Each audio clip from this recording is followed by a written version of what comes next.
Shalom sahabat yang terkasih di dalam Kristus Yesus.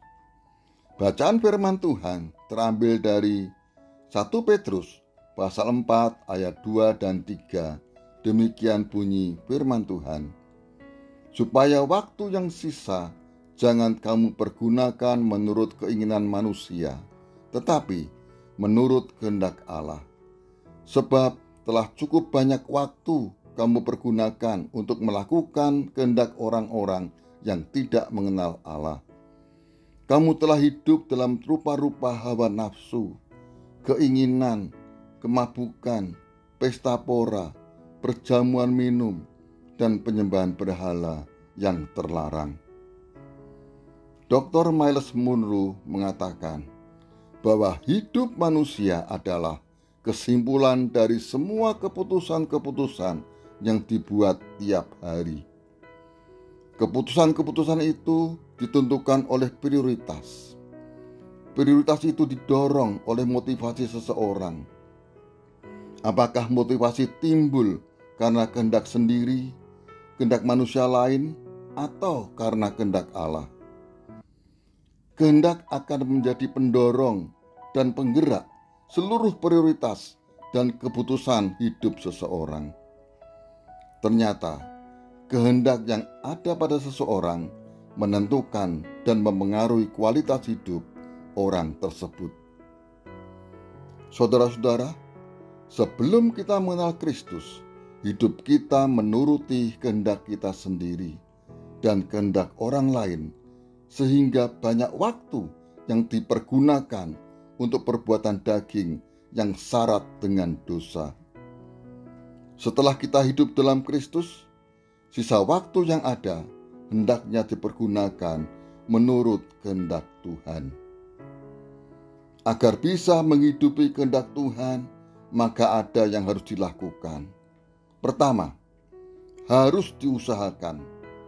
Roma pasal 12 ayat 2. Janganlah kamu menjadi serupa dengan dunia ini, tetapi berubahlah oleh pembaharuan budimu, sehingga kamu dapat membedakan manakah kehendak Allah, apa yang baik, yang berkenan kepada Allah, dan yang sempurna. Ada usaha untuk berubah agar tidak serupa dengan perbuatan dunia. Melalui pembaruan pikiran kita, bisa membedakan kehendak Tuhan atau kehendak manusia.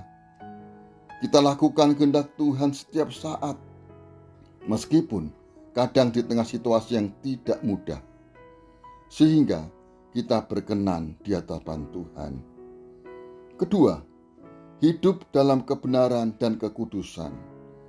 Efesus pasal 4 ayat 24. Dan mengenakan manusia baru yang telah diciptakan menurut kehendak Allah di dalam kebenaran dan kekudusan yang sesungguhnya.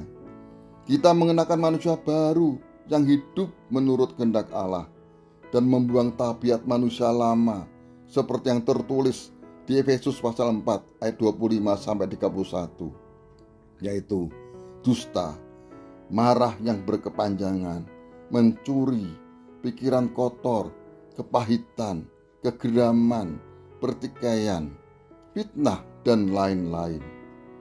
Menolak dan menghindari hal-hal tersebut dan masuk kembali ke dalamnya. Marilah kita mewarnai hidup ini dengan kehendak Tuhan. Dalam keadaan berhasil atau gagal, sehat atau menderita sakit, suka maupun duka, berkecukupan atau kekurangan, kehendak Tuhan menjadi prioritas utama. Yesus di atas segalanya dalam hidup kita. Hidup kita akan berkualitas, penuh sukacita, dan damai sejahtera. Kita akan menjadi berkat bagi banyak orang dimanapun kita berada. Mari kita berdoa. Terima kasih Bapa untuk firman yang mengingatkan kami agar prioritas dalam hidup kami adalah kehendak Tuhan. Ampuni kami bila kadang kami lupa dan menuruti kehendak kami sendiri atau kehendak orang lain.